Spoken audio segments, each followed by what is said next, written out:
আসসালামু আলাইকুম রহমতুল্লাহি ওবরকাতুহু। সম্মানিত দর্শক, আওয়ামী লীগ সভানেত্রী শেখ হাসিনা ডিসেম্বর মাসে বাংলাদেশে আসবেন, ফিরে আসবেন। কেন আসবেন, কিভাবে আসবেন, এটা নিয়ে আলোচনা সমালোচনার শেষ নেই। যারা তাকে খুব ভয় পান তারা নানা রকম সান্ত্বনার বাণী খুঁজে বেড়াচ্ছেন যে এই কারণে তিনি আসবেন না। আর যারা মনে করছেন তিনি আসবেন তাদের ৯৯% আওয়ামী লীগের লোকজন, তারা মনে করছেন যে যেহেতু তাদের নেত্রী বলেছেন তিনি আসবেন, এটা ঈমান এবং ইয়াকিনের বিষয়। আওয়ামী লীগ যারা করে বা বিএনপি যারা করে, এটা এক ধরনের ধর্ম, রাজনৈতিক ধর্ম, দ্য পলিটিক্যাল রিলিজিয়ন। তো এই পলিটিক্যাল রিলিজিয়ন একটা হলো স্পিরিচুয়াল রিলিজিয়ন, যেমন আমরা আধ্যাত্মিকতার যে ধর্ম, সেই ধর্ম পালন করি। ধর্ম কিন্তু বিভিন্ন, মানব ধর্ম, পশুদেরও একটা ধর্ম আছে, প্রকৃতির একটা ধর্ম আছে, নদীর একটা ধর্ম আছে। তো সেই যে রিলিজিয়ান বা রিলিজিয়াস, সেই রিলিজিয়াসের হাজারো রকম শাখা প্রশাখা রয়েছে। যেমন একটা পোকার ধর্ম আছে, একটি যাকে বলা হয় ফসলের মাঠের ধর্ম আছে, টিয়া পাখির ধর্ম আছে। তেমনি যারা রাজনীতি করেন সেই রাজনীতির একটা ধর্ম আছে। এবং সব ধর্মের প্রথম এবং প্রধান যে মানে যাকে বলা হয় পরিচয়, ধর্মের পরিচয়, সেটা হলো বিশ্বাস, ইমান, যেটাকে আমরা বলি ইমান। যারা ইসলাম বিশ্বাস করেন, যারা হিন্দু বিশ্বাস করেন, অন্য ধর্ম বিশ্বাস করেন, তারা ধর্মের যে বিষয়গুলো আছেন তারা পরিপূর্ণভাবে বিশ্বাস করেন, আস্থা স্থাপন করেন, এবং ওটার মধ্যেই তার সকল কল্যাণ যাকে বলা হয় নিহিত থাকে।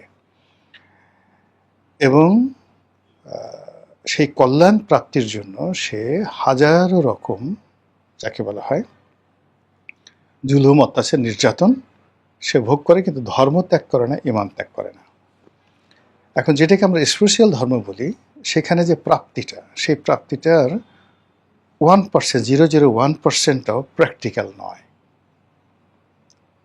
তো প্র্যাকটিক্যাল নয়, আপনি মারা যাবেন, হুর পাবেন, জান্নাতে যাবেন, এর কোনোটাই আপনি দেখেননি, শোনেননি, শুধু বিশ্বাস করেছেন, বোঝার চেষ্টা করেন যে এর কোনো বস্তুগত 1% নেই।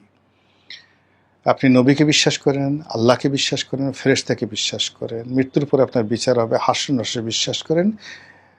এই ব্যাপারটা, বিশ্বাসটা এতটা পাকাপোক্ত, আপনাকে যদি বলা হয় কোটি ভাগের 1 ভাগের একটা সাধারণ সিঙ্গেল বৈজ্ঞানিক প্রমাণ দেন, আপনি দিতে পারবেন না। তো যেখানে কোনো বস্তুগত বাস্তবতা নেই, তো সেখানে ধর্ম মানে স্পিরিচুয়াল ধর্ম, সেটার বিশ্বাসটা এতটা টনটনে যে আপনি বিশ্বাসীদের কাছে গিয়ে যদি তার বিশ্বাস সম্পর্কে একটা টু শব্দ করেন, আপনার কল্লাটা কেটে ফেলবে সঙ্গে সঙ্গে। তো সেই দিক থেকে অন্যান্য যে ধর্মগুলো আছে, বাস্তব ধর্ম, মানব ধর্ম, এই ধর্মের অনেকগুলোর যাকে বলা বাস্তব মূল্য রয়েছে, বাস্তবের অস্তিত্ব রয়েছে, বস্তুগত যেটাকে বলা হয় সাবস্ট্যান্স রয়েছে। আর এগুলোর মধ্যে রাজনীতির ধর্ম, যে পলিটিক্যাল ধর্ম, এটা একেবারে টাটকা। এখানে আপনি এই ধর্মে বিশ্বাস করলে মন্ত্রী হবেন, এই ধর্মে বিশ্বাস করলে সোনা পাবেন, গহনা পাবেন, নারী পাবেন, বাড়ি পাবেন, গাড়ি পাবেন, এবং দুনিয়াতে ক্যাশ, নো কাইন্ড। এই যে দেখুন, 17 বছর সেটা ধর্ম পালন করেছে। ধর্ম পালন করার পরে সে সঙ্গে সঙ্গে এখন হুর বলেন, পরী বলেন, মদ বলেন, নারী বলেন, জুয়া বলেন, যা কিছু বলেন, সব কিছু সে পাচ্ছে। এই কারণে হয় কি, যে পলিটিক্যাল রিলিজিয়নের জন্য মানুষ বেশি স্যাক্রিফাইস করে, ইভেন বেটার দ্যান রিলিজিয়াস, মানে যে বলা হয় স্পিরিচুয়াল রিলিজিয়ান। তার চাইতে মানুষ পলিটিক্সের জন্য তার যে বিশ্বাসটা থাকে অনেক অনেক বেশি, এবং সেই বিশ্বাস থেকেই আওয়ামী বিশ্বাসীরা বা আওয়ামী ধর্মের যারা মানুষ রয়েছেন তারা মনে করেন শেখ হাসিনা যা বলেছেন সত্য বলেছেন, তিনি আসবেন, এবং বলেছেন যেহেতু তিনি আসবেন, এর বাইরে কোনো বাংলা কথা নাই, ইংরেজি কথা নাই, দাড়ি কামা কোনো কিছু নেই। এর বাইরে যারা শেখ হাসিনার কাউন্টার, তাদের একটা ধর্ম আছে। যেমন যদি ইসলাম ধর্ম চিন্তা করেন না, তাহলে তো পৌত্তলিকই থাকে না, পৌত্তলিকতা কোনো ধর্ম থাকে না। আবার আপনি যদি সুন্নি ধর্মকে পালন করেন তাহলে শিয়া থাকে না, শিয়া ধর্ম পালন করলে সুন্নি থাকে না। তদ্রূপ যদি আপনি আওয়ামী লীগ করেন তাহলে বিএনপির ধর্মটা থাকে না। আপনি পরধর্ম সহিষ্ণু হতে পারেন, কিন্তু কোনো অবস্থাতেই পরধর্মের প্রতি পীড়িত আপনার থাকা চলবে না। তো সেদিক থেকে শেখ হাসিনার যারা লোকজন তারা তার আগমন নিয়ে যেভাবে চিন্তা করছে, তার প্রতিপক্ষ যারা আছে তারা ততোধিক নেতিবাচক চিন্তা করছে। তো এরকম 7টি কারণ আমি খুব সংক্ষেপে বলে মূল বিষয়টি যেটা আলোচনা করবো সেটা হলো শেখ হাসিনা যে আসবে, আসার যে বস্তুগত, এটা কোনো বিলিভ নয় বা ইমানি কোনো বিষয় নয়। মানে এটা কি আসলে সম্ভব কিনা বা ইতিহাসে এরকম ঘটনা কয়বার ঘটেছে, এরকম কিছু কাহিনী বাস্তবভাবে বলবো। এই যে ধরুন এখন প্রথমে বলে নিই যে শেখ হাসিনা আসবে না, এরকম 7টা কারণ। একেবারে হালকা পাতলা কারণ, সে মরে যেতে পারে, ডিসেম্বরের মধ্যে তার মারাত্মক ব্যায়াম হতে পারে, অসুখ বিসুখ হতে পারে। এরপরে ডিসেম্বরের মধ্যে ভারত সরকারের যে সিদ্ধান্ত, সেই সিদ্ধান্ত পরিবর্তন হতে পারে, তাকে সেখানে গৃহবন্দী করা হতে পারে। এরপরে বাংলাদেশে যেটা আছে, বাংলাদেশে বর্তমান সরকার যে আছে তাদের সেই রেজিম চেঞ্জ হয়ে যেতে পারে। এখানে অনেকে বলতেছে তৃতীয় পক্ষ আসবে, আমেরিকা এখানে অন্য কাউকে ক্ষমতায় বসাতে পারে। এতে 6টা হয়ে গেল। মিলিটারি শাসন আসবে বলে অনেকে কথাবার্তা বলছে। এরকম ঘটনা যদি ঘটতে থাকে শেখ হাসিনা আসবে না। আচ্ছা, যদি সব কিছু স্বাভাবিক থাকে, অর্থাৎ এখন যেভাবে চলছে এইভাবে চললে, তাহলে ধরুন শেখ হাসিনা ডিসেম্বর মাসে আসার যে ঘোষণা দিয়েছেন এটা আগামী মাসে হতে পারে, মানে আগস্ট মাসে হতে পারে, সেপ্টেম্বরে হতে পারে, এবং সবচেয়ে ডেঞ্জারাস টাইম হলো সেপ্টেম্বর। সেপ্টেম্বর মাসটা আমাদের দেশের সব কিছুর টার্নিং পয়েন্ট। ব্যক্তি, পরিবার, বিয়ে, শাদী, ঘর, আপনি মিলিয়ে দেখেন। যারাই জিনিসগুলো দেখছেন, আপনি সেপ্টেম্বরের মাসের বাংলা করেন, বাংলা করে আপনার জীবনটা দেখেন, আপনার গ্রামের জীবন দেখেন, শহরের জীবন দেখেন, রাজনীতি দেখেন, সব কিছু দেখবেন যে একটা টার্নিং পয়েন্ট এই সময়টাতে আপনার হয়েছে সেপ্টেম্বর মাসে। তো আমাদের এই সেপ্টেম্বর মাসটা আপনি দেখেন যে আমি 3-4 মাস আগে বলছিলাম যে জুলাই মাসটা খুব খারাপ যাবে। আপনি দেখছেন যে জুলাই মাসে কি শুরু হচ্ছে। এই জুলাই মাসে যে কামড়াকামড়ি শুরু হচ্ছে, এই জুলাই মাসে যে মানুষ একে অপরকে আক্রমণ করছে, একে অপরকে ছোট করছে, যারা জুলাই বিপ্লবী রয়েছে, তারা যে বিপ্লবী না, তারা যে ট্রেইটার, তারা যে আওয়ামী লীগের এজেন্ট ছিল, এজেন্ট থেকে বিপ্লবের পক্ষে মানে ভিতরে বসে বসে তারা ছুরি মেরেছে। এখন বিপ্লবীদের আর একটি পক্ষ একথা প্রকাশ্যে বলছে, এবং এগুলো নিয়ে দেখবেন খুব দ্রুত এই মাসের মধ্যেই অপ্রীতিকর এমন কিছু ঘটবে যেটা আপনি কল্পনাও করতে পারবেন না। তারা বলার চেষ্টা করছে যে এই জুলাই মাসের ডিজিএফের একটা গ্রুপ ছিল যারা ডিজিএফের গাড়িতে ঘুরে বেড়িয়েছে, ছাত্রলীগের একটা গ্রুপ ছিল যারা ছাত্রলীগের শেল্টার নিয়ে তারা এই জুলাই আন্দোলনের মধ্যে ঢুকে পড়েছিল, এর মধ্যে শিবিরের একটা গ্রুপ ছিল। এই সব মিলিয়ে এখন সবার মুখোশ উন্মোচিত হয়ে গেছে।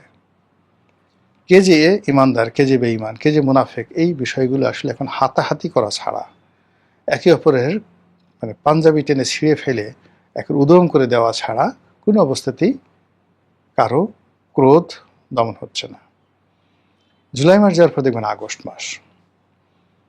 আগস্ট মাসে অনেকগুলো পেইন। 21শে আগস্টের গ্রেনেড হামলা, 17ই আগস্টে সারা বাংলাদেশে বিএনপির জমানাতে যে বোমা হামলা হয়েছিল আদালতগুলোতে, এবং 15ই আগস্টের সেই মর্মান্তিক হত্যাকাণ্ড, এই 3টি ঘটনা আমাদের সাম্প্রতিক সময়ের 75 থেকে এই পর্যন্ত এটিকে একটি জাতীয় শোকের মাসে পরিণত করেছে। এই 3টি ঘটনা ছাড়া আরও অনেক অঘটন আগস্ট মাসে বাংলাদেশে ঘটে। এই আগস্ট জুন ফর্ম হয় জুলাই এবং আগস্ট, সেপ্টেম্বরে গিয়ে এই আগস্ট এবং এসের একটা ফলাফল তৈরি হয়ে যায়। আর নভেম্বরে, সেপ্টেম্বর অক্টোবর নভেম্বরে গিয়ে আপনি দেখতে পারেন হোয়াট ইজ হ্যাপেনিং, কি হচ্ছে। এটা আপনি 25 সালে দেখেন, 24 সালে দেখেন, ইউনূসের 2024 সালের সেপ্টেম্বর দেখেন, অক্টোবর দেখেন, নভেম্বর দেখেন, তারপরে 24-এর পরে 25-এর সেপ্টেম্বর, অক্টোবর, নভেম্বর দেখেন, তাহলে বুঝতে পারবেন যে এই বছর সেপ্টেম্বর, অক্টোবর, নভেম্বরে কি ঘটতে যাচ্ছে।